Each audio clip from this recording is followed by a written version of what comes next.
राम राम हरे हरे, हरे कृष्ण हरे कृष्ण, हरे कृष्ण, कृष्ण कृष्ण हरे हरे, हरे राम, हरे राम, राम राम हरे हरे, हरे कृष्ण, हरे कृष्ण, कृष्ण कृष्ण हरे हरे, हरे राम, हरे राम, राम राम हरे हरे, हरे कृष्ण, हरे कृष्ण, कृष्ण कृष्ण हरे हरे, हरे राम, हरे राम, राम राम हरे हरे, हरे कृष्ण, हरे कृष्ण, कृष्ण कृष्ण हरे हरे,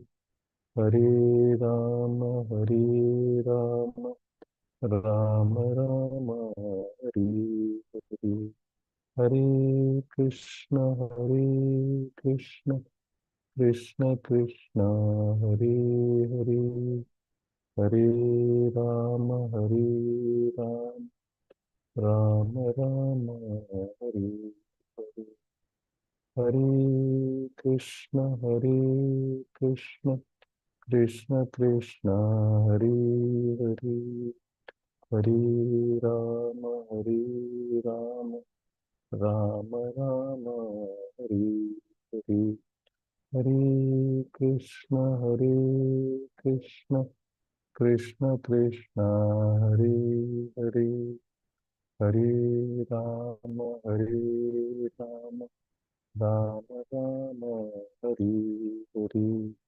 हरे कृष्ण, हरे कृष्ण, कृष्ण कृष्ण हरे हरे, हरे राम, हरे राम, राम राम हरे हरे, हरे कृष्ण, हरे कृष्ण, कृष्ण कृष्ण हरे हरे, हरे राम, हरे राम, राम राम हरे, हरे कृष्ण, हरे कृष्ण, कृष्ण कृष्ण हरे हरे, ಹರೇ ರಾಮ, ಹರೇ ರಾಮ. ಒಂದು ನಿಮಿಷ, document open ಆಗ್ತಾ ಇಲ್ಲ, PDF ಓಪನ್ ಆಗ್ತಾ ಇಲ್ಲ. ಹರೇ ರಾಮ, ಹರೇ ರಾಮ, ರಾಮ ರಾಮ ಹರೇ ಹರೇ, ಹರೇ ಕೃಷ್ಣ, ಹರೇ ಕೃಷ್ಣ, ಕೃಷ್ಣ ಕೃಷ್ಣ ಹರೇ ಹರೇ, ಹರೇ ರಾಮ, ಹರೇ ರಾಮ, ರಾಮ ರಾಮ ಹರೇ ಹರೇ, हरे कृष्ण, कृष्ण कृष्ण हरे हरे, हरे राम, हरे राम, राम राम हरे हरे, हरे कृष्ण, कृष्ण कृष्ण कृष्ण हरे हरे, हरे राम, हरे राम, राम राम हरे हरे, हरे कृष्ण, कृष्ण कृष्ण हरे हरे, हरे राम, हरे राम, राम राम हरे हरे, हरे कृष्ण, कृष्ण, कृष्ण कृष्ण हरे हरे, हरे राम, हरे राम, राम राम हरे हरे, हरे कृष्ण, कृष्ण, कृष्ण कृष्ण हरे हरे, हरे राम, हरे राम, राम राम हरे हरे, हरे कृष्ण, कृष्ण, कृष्ण कृष्ण हरे हरे, हरे राम हरे राम राम राम हरे हरे हरे कृष्ण कृष्ण कृष्ण हरे हरे हरे राम राम राम राम हरे हरे हरे कृष्ण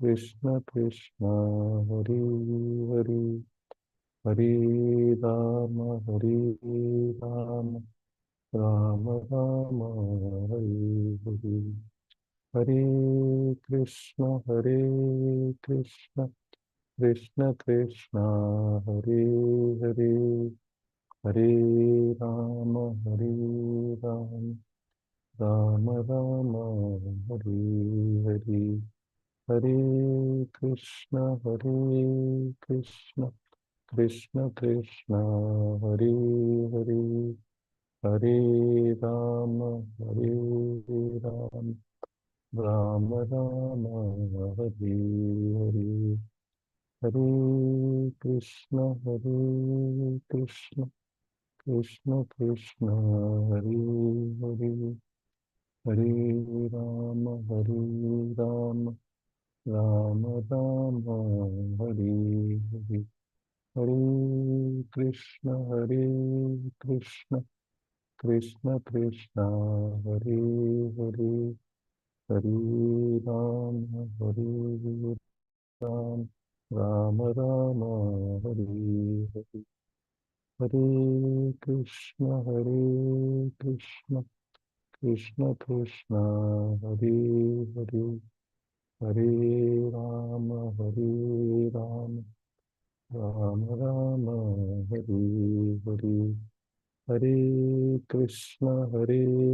कृष्ण कृष्ण कृष्ण हरे हरे हरे राम राम ರಾಮ ರಾಮ ಹರಿ ಹರಿ. ಈಗ ಸ್ಕ್ರೀನ್ ಕಾಣಿಸ್ತಾ ಇದೆಯಾ? ಕಾಣಿಸ್ತಿದೆ ಪ್ರಭುಜಿ. ಕಾಣಿಸ್ತಾ ಇದೆ ಗುರುಜಿ. ಕೃಷ್ಣ ಏನೋ ಸ್ವಲ್ಪ ಪ್ರಾಬ್ಲಮ್ ಆಗಿತ್ತು, ಓಪನ್ ಆಗ್ತಿರ್ಲಿಲ್ಲ ಡಾಕ್ಯುಮೆಂಟ್. ದಯವಿಟ್ಟು ಕ್ಷಮೆ ಇರಲಿ. ಓಕೆ, ಈಗ ಪ್ರಾರಂಭ ಮಾಡೋಣ. ಎಂದಿನಂತೆ ಪ್ರಾರ್ಥನೆಗಳೊಂದಿಗೆ ನಾವು ಪ್ರಾರಂಭ ಮಾಡೋಣ. ಓಂ ನಮೋ ಭಗವತೆ ವಾಸುದೇವಾಯ. ಓಂ ನಮೋ ಭಗವತೆ ವಾಸುದೇವಾಯ. ಓಂ ನಮೋ ಭಗವತೆ ವಾಸುದೇವಾಯ. ಓಂ ಅಜ್ಞಾನತಿಮಿರಾಂಧಸ್ಯ ಜ್ಞಾನಾಂಜನಶಲಾಕಯಾ ಚಕ್ಷುರುನ್ಮಿಲಿತಂ ಯೇನ ತಸ್ಮೈ ಶ್ರೀಗುರವೇ ನಮಃ. ವಂದೇಹಂ ಶ್ರೀಗುರು ಶ್ರೀಯುತಪದಕಮಲಂ ಶ್ರೀಗುರುನ್ ವೈಷ್ಣವಾಂಶ್ಚ ಶ್ರೀರೂಪಂ ಸಾಗ್ರಜಾತಂ ಸಾಗರರಘುನಾಥಾನ್ವತಂ तं सजीवं साद्वैतं सावधूतं परिजनसहितं श्रीकृष्णचैतन्यदेवं श्रीराधाकृष्णपादान् सागणललिता श्रीविशाखान्वितांश्च हे कृष्णा करुणा सिन्धु दीनबन्धु जगत्पते गोपेश गोपिका कान्ता राधाकान्ता नमोस्तुते तप्तकाञ्चन गौराङ्गी राधे वृन्दावनेश्वरी वृषभानुसुते देवी प्रणमामि हरिप्रिये वाञ्छाकल्पतरुभ्यश्च कृपा सिन्धुभ्य एव च पतितानां पावनेभ्यो वैष्णवेभ्यो नमो नमः. नमो विष्णुपादाय कृष्णपृष्ठाय भूतले श्रीमते भक्तिवेदान्त स्वामिनिति नामिने नमस्ते सरस्वती देवी गौरवाणी प्रचारिणे निर्विशेष शून्यवादी पाश्चात्य देशतारिणे. जय श्री कृष्ण चैतन्य प्रभु नित्यानंद श्री अद्वैत गदाधर श्रीवासादि गौर भक्तवृंद. हरे कृष्णा कृष्ण कृष्ण हरे हरे हरे राम ರಾಮ ರಾಮ ಹರೇ ಹರಿ. ಹರೇ ಕೃಷ್ಣ. ಎಲ್ಲರಿಗೂ ಧನ್ಯವಾದಗಳು ಇಂದಿನ ತರಗತಿಗೆ ಬಂದಿದ್ದಕ್ಕೆ. ಸ್ವಲ್ಪ ತಡವಾಯಿತು, ಸ್ವಲ್ಪ 30-31. ಏನು ಓದ್ತಾ ಇದೀವಿ ನಾವು ಇವಾಗ? ಯಮುನಾರ್ಜುನ ವೃಕ್ಷಗಳ ಉದ್ಧಾರ. ಯಮರಾಜನ ವೃಕ್ಷಗಳ ಉದ್ಧಾರ, ನಳಕುವರರ ಪ್ರಾರ್ಥನೆಗಳು ಅಲ್ವಾ? ಮಣಿಗ್ರೀವ ನವಕೂರಲ ಶಾಪ ವಿಮೋಚನೆ, ಕುಬೇರನ ಮಕ್ಕಳು. ಶ್ಲೋಕ 29 ಆಗಿತ್ತಲ್ವಾ ಲಾಸ್ಟ್ ವೀಕ್? 30 ಶುರು ಮಾಡೋಣ.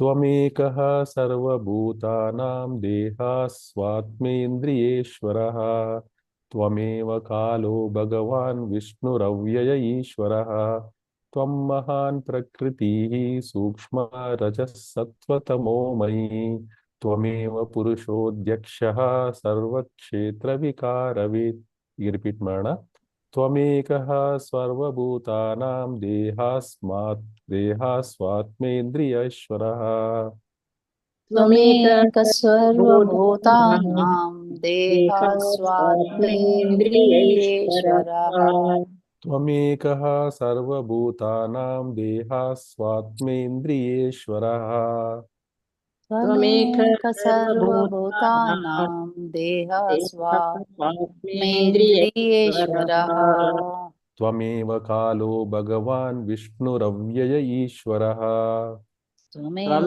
कालो भगवान् विष्णुरव्यय ईश्वरः त्वमेव कालो भगवान् विष्णुरव्यय ईश्वरः त्वमेव कालो भगवान् विष्णुरव्यय ईश्वरः त्वमेकः सर्वभूतानां देहास्वात्मेन्द्रियेश्वरः त्वमेव कालो भगवान् विष्णुरव्यय ईश्वरः त्वमेक सर्वभूतानां देहस्वात्मेन्द्रियेश्वरः त्वमेव कालो भगवान् विष्णुरव्यय ईश्वरः त्वं महान् प्रकृतिः सूक्ष्मा रजः सत्त्वतमो मयि त्वं महान् प्रकृतिः सूक्ष्मा रजः सत्त्वतमो मयि त्वं महान् प्रकृतिः सूक्ष्मा रजः सत्त्वतमो मयि त्वं महान् प्रकृतिः सूक्ष्मा रजः सत्त्वतमो मयि त्वमेव पुरुषोऽध्यक्षः सर्वक्षेत्रविकारवित् त्वमेव पुरुषो अध्यक्षः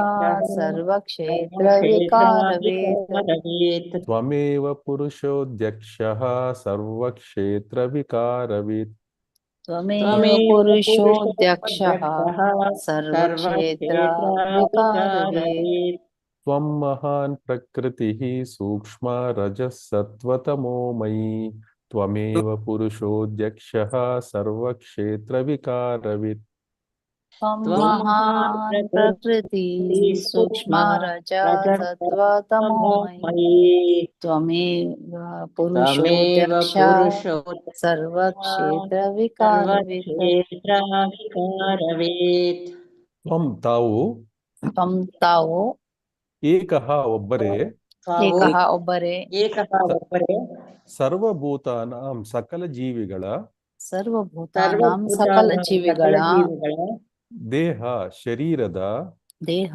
ಶರೀರದ ಹಸು ಜೀವಶಕ್ತಿಯ ಹಸು ಜೀವಶಕ್ತಿಯ ಆತ್ಮದ ಆತ್ಮದ ಇಂದ್ರಿಯಗಳ ಇಂದ್ರಿಯಗಳ ಈಶ್ವರ ಪರಮಾತ್ಮನು ಈಶ್ವರ ನಿಯಂತ್ರಕನು ಪರಮಾತ್ಮನು ನಿಯಂತ್ರಕನು ತ್ವಂ ತಾವು ಏವ ನಿಜವಾಗಿ ಕಾಲವು ಭಗವಾನ್ ದೇವೋತ್ತಮ ಪರಮಪುರುಷ ಭಗವಾನ್ ದೇವೋತ್ತಮ ಪರಮ ಪುರುಷ ವಿಷ್ಣು ಸರ್ವವ್ಯಾಪಿಯು ಸರ್ವವ್ಯಾಪಿಯು ಅವ್ಯಯ ಅವಿನಾಶಿಯು ಅವಿನಾಶಿಯು ಈಶ್ವರ ನಿಯಂತ್ರಕ ತ್ವಂ ತಾವು ಮಹಾನ್ ಮಹತ್ತರ ಪ್ರಕೃತಿ ವಿಶ್ವಾಭಿವ್ಯಕ್ತಿಯು ಸೂಕ್ಷ್ಮ ರಜಸತ್ವತಮಃಮಯಿ ಮೂರು ಪ್ರಕೃತಿ ಗುಣಗಳನ್ನು ಒಳಗೊಂಡ ರಜಸ್ಸು ತತ್ವ ಮತ್ತು ತಮಸ್ಸು ಮೂರು ಪ್ರಕೃತಿ ಗುಣಗಳನ್ನೊಳಗೊಂಡ ರಜಸ್ಸು ಸತ್ವ ಮತ್ತು ತಮಸ್ಸು ತ್ವಮೇವ ತಾವೇ ನಿಜವಾಗಿದ್ದೀರಿ ತ್ವಮೇವ ತಾವೇ ನಿಜವಾಗಿದ್ದೀರಿ. ಪುರುಷಃ ಪರಮಪುರುಷನು. ಪುರುಷಃ ಪರಮಪುರುಷನು. ಅಧ್ಯಕ್ಷಃ ಯಜಮಾನನು. ಅಧ್ಯಕ್ಷಃ ಯಜಮಾನನು. ಸರ್ವಕ್ಷೇತ್ರ ಸಕಲ ಜೀವಿಗಳಲ್ಲಿ. ಸರ್ವಕ್ಷೇತ್ರ ಸಕಲ ಜೀವಿಗಳಲ್ಲಿ. ವಿಕಾರವಿತ್ ಅವಿಶ್ರಾಂತ ಮನಸ್ಸನ್ನು ತಿಳಿದ. ವಿಕಾರವಿತ್ ಅವಿಶ್ರಾಂತ ಮನಸ್ಸನ್ನು ತಿಳಿದ. ಅನುವಾದ ಮತ್ತು ಭಾವಾರ್ಥ ಶ್ರೀಲ ಪ್ರಭುಪಾದರಿಂದ. ಶ್ರೀಲ ಪ್ರಭುಪಾದರ ಜಯವಾಗಲಿ. ನೀನೇ ಸಮಸ್ತ ನಿಯಾಮಕನಾದ ದೇವೋತ್ತಮ ಪರಮ ಪುರುಷ. ಪ್ರತಿಯೊಂದು ಜೀವಿಯ ದೇಹ, ಪ್ರಾಣ, ಅಹಂಭಾವ, ಇಂದ್ರಿಯಗಳೆಲ್ಲವೂ ನೀನೆ. ನೀನೇ ಪರಮಪುರುಷನಾದ ಅವ್ಯಯ ನಿಯಾಮಕನಾದ ವಿಷ್ಣು. ನೀನೇ ನಿಕಟ ಕಾರಣನಾದ ಕಾಲತತ್ವ. ಸತ್ವ, ರಜಸ್ ಮತ್ತು ತಮೋ ಗುಣಗಳೆಂಬ 3 ಪ್ರಕೃತಿ ಗುಣಗಳಿಂದ ಕೂಡಿದ ಲೌಕಿಕ ಪ್ರಕೃತಿಯು ನೀನೆ. ಈ ಲೌಕಿಕದ ಅಭಿವ್ಯಕ್ತಿಗೆ ನೀನೇ ಮೂಲ ಕಾರಣ. ನೀನೇ ಪರಮಾತ್ಮ. ಆದುದರಿಂದ ಪ್ರತಿಯೊಂದು ನಿನಗೆ ಗೊತ್ತು. ಈಗ ರಿಪೀಟ್ ಮಾಡೋಣ. ನೀನೇ ಸಮಸ್ತ ನಿಯಾಮಕನಾದ ದೇವೋತ್ತಮ ಪರಮ ಪುರುಷ. ನೀನೇ ಸಮಸ್ತ ನಿಯಾಮಕನಾದ ದೇವೋತ್ತಮ ಪರಮ ಪುರುಷ. ಪ್ರತಿಯೊಂದು ಜೀವಿಯ ದೇಹ, ಪ್ರಾಣ, ಅಹಂಭಾವ, ಪ್ರತಿಯೊಂದು ಜೀವಿಯ ದೇಹ, ಪ್ರಾಣ, ಅಹಂಭಾವ, ಇಂದ್ರಿಯಗಳೆಲ್ಲವೂ ನೀನೇ. ಇಂದ್ರಿಯಗಳೆಲ್ಲವೂ ನೀನೇ. ನೀನೇ ಪರಮಪುರುಷನಾದ ಅವ್ಯಯ ನಿಯಾಮಕನಾದ ವಿಷ್ಣು. ನೀನೇ ಪರಮ ಪುರುಷನಾದ ಅವ್ಯಯ ನಿಯಾಮಕನಾದ ವಿಷ್ಣು. ನೀನೇ ನಿಕಟ ಕಾರಣನಾದ ಕಾಲತತ್ವ. ನೀನೇ ನಿಕಟ ಕಾರಣನಾದ ಕಾಲತತ್ವ. ಸತ್ವ, ರಜಸ್ ಮತ್ತು ತಮೋ ಗುಣಗಳೆಂಬ 3 ಪ್ರಕೃತಿ ಗುಣಗಳಿಂದ. ಸತ್ವ, ರಜಸ್ ಮತ್ತು ತಮೋ ಗುಣಗಳೆಂಬ 3 ಪ್ರಕೃತಿ ಗುಣಗಳಿಂದ ಕೂಡಿದ ಲೌಕಿಕ ಪ್ರಕೃತಿಯು ನೀನೇ. ಕೂಡಿದ ಲೌಕಿಕ ಪ್ರಕೃತಿಯು ನೀನೇ. ಈ ಲೌಕಿಕದ ಅಭಿವ್ಯಕ್ತಿಗೆ ನೀನೇ ಮೂಲ ಕಾರಣ. ಈ ಲೌಕಿಕದ ಅಭಿವ್ಯಕ್ತಿಗೆ ನೀನೇ ಮೂಲ ಕಾರಣ. ನೀನೇ ಪರಮಾತ್ಮ. ನೀನೇ ಪರಮಾತ್ಮ. ಆದುದರಿಂದ ಪ್ರತಿಯೊಂದು ನಿನಗೆ ಗೊತ್ತು. ಆದುದರಿಂದ ಪ್ರತಿಯೊಂದು ನಿನಗೆ ಗೊತ್ತು. ಭಾವಾರ್ಥ ಶ್ರೀಲ ಪ್ರಭುಪಾದರಿಂದ. ಶ್ರೀಪಾದ ಮಧ್ವಾಚಾರ್ಯರು ವಾಮನ ಪುರಾಣದಿಂದ ಹೀಗೆ ಉದ್ಧರಿಸಿದ್ದಾರೆ. ರೂಪ್ಯತ್ವಾತ್ತು ಜಗದ್ರೂಪಂ ವಿಷ್ಣೋಃ ಸಾಕ್ಷಾತ್ ಸುಖಾತ್ಮಕಂ ನಿತ್ಯಪೂರ್ಣಂ ಸಮುದ್ದಿಷ್ಟಂ ಸ್ವರೂಪಂ ಪರಮಾತ್ಮನಃ. ಸೊ ಇದರ ಭಾವಾರ್ಥ ಏನು ಬರೆದಿದ್ದಾರೆ ಶ್ರೀಲ ಪ್ರಭುಪಾದರು, ಸ್ವಲ್ಪ ಅರ್ಥ ಮಾಡ್ಕೊಳ್ಳಿಕ್ಕೆ ಪ್ರಯತ್ನ ಪಡೋಣ. ಶ್ಲೋಕ ಒಂದೇ ಅವರು ಕೊಟ್ಟಿರೋದು ಭಾವಾರ್ಥಕ್ಕೆ. ಕರೆಕ್ಟ್.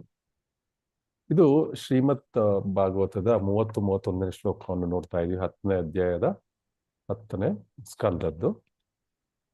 ಇಲ್ಲಿ ಶ್ರೀಕೃಷ್ಣ ಯಮಲಾರ್ಜುನ ವೃಕ್ಷಗಳನ್ನು ಉರುಳಿಸಿ ಕುಬೇರ ಪುತ್ರನಿಗೆ ಮುಕ್ತಿ ನೀಡಿದಾಗ ಅವರು ಕೃಷ್ಣನನ್ನು ಸ್ತುತಿಸುವ ಸಂದರ್ಭದಲ್ಲಿ ಈ ಶ್ಲೋಕವನ್ನು ಹೇಳ್ತಾ ಇದ್ದಾರೆ.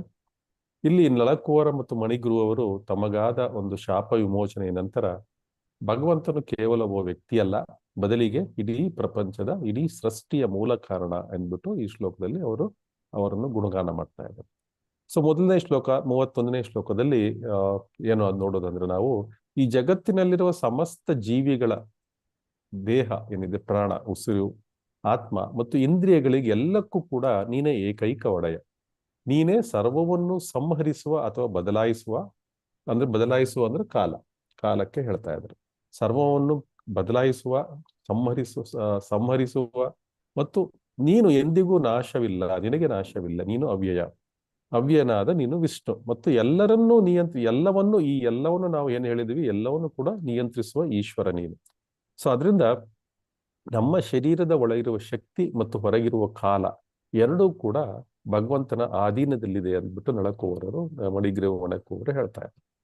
ಮತ್ತು ಇದು 31ನೇ ಶ್ಲೋಕ ನಾವು ನೋಡೋದಾದ್ರೆ, ನೀನು ಮೂಲ ಕಾರಣವಾದ ಮಹತ್ತತ್ವ, ಸತ್ವ, ರಜ ಮತ್ತು ತಮೋ ಗುಣಗಳಿಂದ ಕೂಡಿದ ಈ ಸೂಕ್ಷ್ಮ ಪ್ರಕೃತಿ ಕೂಡ ನಿನ್ನದೇ ಶಕ್ತಿಯಾಗಿದೆ ಮತ್ತು ನಿನ್ನದೇ ಅಧೀನದಲ್ಲಿದೆ. ಅಷ್ಟೇ ಅಲ್ಲದೆ ನೀನೇ ಪರಮ ಪುರುಷ, ಸುಪ್ರೀಂ ಪರ್ಸನಾಲಿಟಿ ಆಫ್ ಗಾಡೆಡ್ ಅಂತ. ಸೊ ನೀನು ಈ ದೇಹವೆಂಬ ಕ್ಷೇತ್ರ, ಅಂದ್ರೆ ನಾವು ಕ್ಷೇತ್ರಜ್ಞ ಯೋಗವನ್ನು ನೋಡಿದ್ದೀವಿ ಭಗವದ್ಗೀತೆಯಲ್ಲಿ. ಅದರ ಪ್ರಕಾರ ಈ ದೇಹವೆಂಬ ಕ್ಷೇತ್ರ ಏನಿದೆ, ನಮ್ಮ ದೇಹ, ಇದು ಕ್ಷೇತ್ರ. ಈ ಕ್ಷೇತ್ರದಲ್ಲಿ ನಡೆಯುವ ಎಲ್ಲಾ ಬದಲಾವಣೆಗಳನ್ನು ಮತ್ತು ವಿಕಾರಗಳನ್ನು ಗಮನಿಸುತ್ತೀಯ, ನೀನು ಸಾಕ್ಷಿಯಾಗಿ ಇದನ್ನೆಲ್ಲ ಗಮನಿಸ್ತಾ ಇರ್ತೀಯ.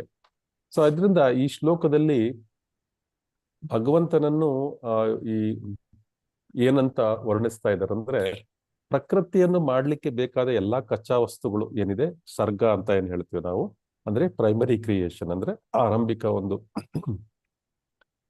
ಒಂದು ಕ್ರಿಯೇಷನ್ ಏನಿದೆ, ಈ ಆರಂಭಿಕ ಸೃಷ್ಟಿ, ಇದನ್ನೆಲ್ಲವನ್ನು ನಿನ್ನಿಂದಲೇ ಬರುತ್ತೆ. ಮತ್ತೆ ಅದನ್ನು ನಡೆಸುವ ಬುದ್ಧಿಶಕ್ತಿ ಕೂಡ ನಿನ್ನಿಂದಲೇ ಆಗುತ್ತೆ. ಅಂದ್ರೆ ಮೂಲ ಕಾರಣ ಏನು? ಕೃಷ್ಣ. ಅದರಿಂದ ಪ್ರಕೃತಿ ಮತ್ತು ಕಾಲದ ಚಲನೆ ಆರಂಭವಾಗುತ್ತದೆ. ಈ ರೀತಿಯಾಗಿ ಮೂಲ ಕಾರಣವು ಇತರ ಪರಿಣಾಮಗಳಿಗೆ ಕಾಲವಾಗುತ್ತೆ ಅಂತ ಈ ಶ್ಲೋಕದಲ್ಲಿ ಹೇಳ್ತಾ ಇದ್ದಾರೆ. ಮೂಲ ಕಾರಣ ಭಗವಂತ ಕೃಷ್ಣನಿಂದ ಪ್ರಕೃತಿ ಮತ್ತು ಕಾಲದ ಚಲನೆ ಆರಂಭ ಆಗುತ್ತೆ. ಮತ್ತು ಈ ನಂತರ ಪರಿಣಾಮಕ್ಕೆ ಮುಂಚೆ ಏನಾಗುತ್ತೆ, ಮಧ್ಯಂತರದಲ್ಲಿ ಒಂದು ಕಾರಣವಿದೆ. ಇದರಲ್ಲಿ ಏನೋ ಮಹತ್ತತ್ವದ ಮತ್ತು ಗುಣಗಳ ಬಗ್ಗೆ ಇಲ್ಲಿ ಮಾತಾಡಿದ್ದಾರೆ ಈ ಶ್ಲೋಕದಲ್ಲಿ. ಮಹತ್ತತ್ವ ಅಂದ್ರೆ ನಮ್ಗೆಲ್ಲ ಗೊತ್ತಿದೆ, ಭಗವಂತ ಅದರ ಮೇಲೆ ಕಣ್ಣಾಡಿಸಿದ ತಕ್ಷಣ ಆ ಮಹತ್ತತ್ವ ಒಂದು ಪ್ರಕೃತಿಯ ಒಂದು ರೂಪವನ್ನು ಪಡ್ಕೊಂಡು ಅನೇಕ ಬ್ರಹ್ಮಾಂಡಗಳಾಗಿ ಉತ್ಪತ್ತಿ ಆಗುತ್ತೆ. ಇದನ್ನ ಮಧ್ಯಂತರ ಕಾರಣ ಅಂತ ನಾವು ಹೇಳ್ಬೋದು. ಮಹತ್ತತ್ವ ಮತ್ತು ಗುಣಗಳೇನು? ಸತ್ವ, ರಜಸ್, ತಮೋ ಗುಣಗಳು. ಇವೆಲ್ಲವೂ ಕೂಡ ಈ ಸತ್ವ, ರಜೋ ಗುಣ, ತಮಸ್ ಗುಣಗಳಿಂದ ಜಗತ್ತಿಗೆ ಒಂದು ವೈವಿಧ್ಯತೆ ಸಿಗುತ್ತೆ. ಇಲ್ಲ ಅಂದ್ರೆ ಎಲ್ಲಾ ಒಂದೇ ತರ ಆಗ್ಬಿಡುತ್ತೆ. ಬರೀ ಸತ್ವ ಅಂದ್ರೆ ಬರೀ ಸತ್ವ ಆದ್ರೆ ಏನು ಅದು ನಮ್ಗೆ ಇಂಟ್ರೆಸ್ಟ್ ಬರೋದಿಲ್ಲ. ಈ ಜಗತ್ತನ್ನು ಭೋಗಿಸುವ ಇಂಟ್ರೆಸ್ಟ್ ನಮ್ಗೆ ಬರೋದೇ ಇಲ್ಲ. ಬರೀ ರಜಸ್ಸು ಅಂದ್ರೂ ಕೂಡ ಈ ಜಗತ್ತನ್ನು ಬೋಧಿಸುವ ಸತ್ವ ನಮ್ಗೆ ಬರೋದೇ ಇಲ್ಲ. ನಾವು ಇಲ್ಲಿ ಬಂದಿರೋದೇನಕ್ಕೆ? ಈ ಜಗತ್ತನ್ನು ಯಜಮಾನಿಕತ್ವೆಯನ್ನು ನಡೆಸೋದಿಕ್ಕೆ ಮತ್ತು ಈ ಜಗತ್ತನ್ನು ಕೃಷ್ಣನಿಲ್ಲದೆ ಭೋಗಿಸ್ಲಿಕ್ಕೆ ನಾವು ಬಂದಿರೋದು. ಇದರಲ್ಲಿ ಈ ಮೂರು ಗುಣಗಳು, ಕೇವಲ ಒಂದೇ ಗುಣ ಇದ್ಬಿಟ್ರೆ ಏನಾಗುತ್ತೆ, ಈ ಜಗತ್ತಿಗೆ ಒಂದು ವೈವಿಧ್ಯತೆ ಅನ್ನೋದೇ ಇರೋದಿಲ್ಲ.